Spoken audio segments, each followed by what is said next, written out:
আসসালামু আলাইকুম রহমতুল্লাহ বরকাতুহ। সম্মানিত ভিউয়ার্স, দর্শক শ্রোতা বন্ধু, আমরা ৭৮ নম্বর ভিডিও ক্লিপে হাকিম ইবনে হিজাম রাদিয়াল্লাহু তাআলা আনহু সম্পর্কে জানব।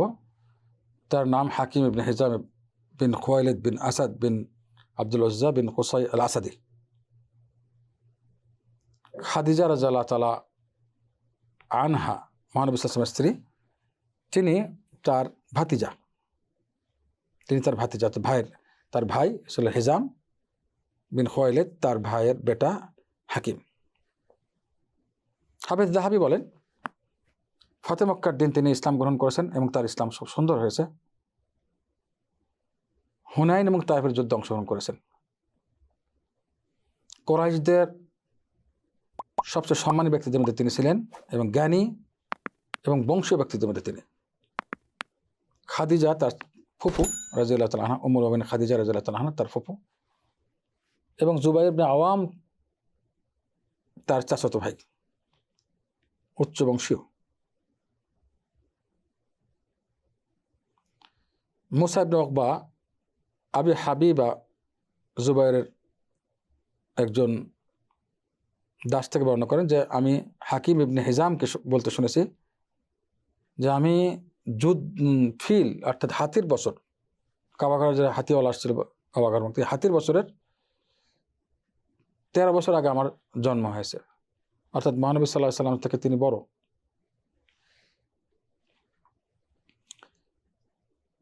জুবাইর ইবনে বাক্কার বলেন, হাকিম ইবনে হিজাম রাদিয়াল্লাহু তাআলা আনহু কাবার ভিতরে জন্মগ্রহণ করেছেন। আল্লাহ, এটা তার বৈশিষ্ট্য, কাবার ঘরের মধ্যে জন্মগ্রহণ করেছেন, এটা অস্বীকার করার মতো না। তার মা ফাখতা বিনতে জুহাইর হাকিমকে কাবার ভিতরে জন্ম দিয়েছেন। তিনি তাকে বহন অর্থাৎ তাকে পেটে থাকা অবস্থায় কাবার ভিতরে ঢুকেছিলেন, তখনই তার জন্ম হয়ে যায়। মুসআব বলেন যে কাবার মধ্যে জন্মগ্রহণ করা ব্যক্তি হাকিম ইবনে হিজাম ছাড়া কেউ ছিল না, তার আগেও কেউ নেই, তার পরেও কেউ নেই, এক ব্যক্তি, এটা তার বৈশিষ্ট্য। এবং বলেন কুরাইশদের সর্দারদের মধ্যে তিনি ছিলেন। মহানবী সাল্লাল্লাহু আলাইহি ওয়াসাল্লামের বন্ধু ছিলেন।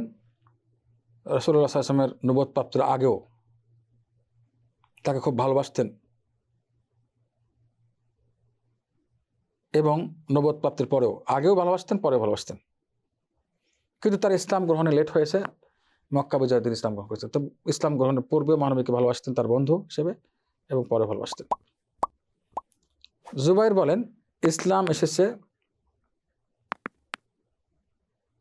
এবং হাকিম ইবনে হিজামের হাতে ইসলামের অনেক সাহায্য এসেছে, তার হাতে অনেক সাহায্য ইসলামের হয়েছে। তিনি ভালো কাজ করতেন এবং রক্তের সম্পর্ক বজায় রাখতেন। সহিহ বুখারীতে হাদিস 2538 নম্বর হাদিস, এটা সহিহ বুখারীর। হাকিম ইবনে হিজাম রাদিয়াল্লাহু তাআলা আনহু ইসলামের আগে জাহিলি যুগে 100টি দাস মুক্ত করেছেন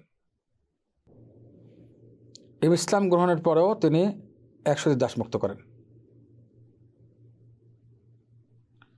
মহানবী সাল্লাল্লাহু আলাইহি ওয়াসাল্লামকে রাবি বললাম, মহানবী সাল্লাল্লাহু জিজ্ঞাসা করলাম, হাকিম ইবনে হিজাম নিজেই বর্ণনা করছেন যে আমি আল্লাহর রাসূলকে জিজ্ঞাসা করে, রাসূলুল্লাহ, যে সমস্ত আমল আমি জাহিলি যুগে করতাম, ভালো আমল, এগুলো কি ইসলামের পরে এগুলো গ্রহণযোগ্যতা থাকবে? আল্লাহ রাসূল বললেন যে তুমি ইসলাম গ্রহণ করেছো, তোমার যে ভালো আমল হয়েছিল এটা সহ ইসলাম গ্রহণ করেছো, অর্থাৎ সেগুলো বাকি থাকবে। আল্লাহু আকবার, ইসলামের পরে এটা কাউন্টিং হবে এবং সওয়াব পাবে। এর জন্য ইসলাম গ্রহণের কারণে ওগুলো আল্লাহ কবুল করে দেবে। কিন্তু ইসলাম গ্রহণ না করলে এটা হতো না। ইবনে হাজার আসকালী রাহিমাহুল্লাহ বলেন যে তিনি দারুন নাদওয়া, যেটা নাকি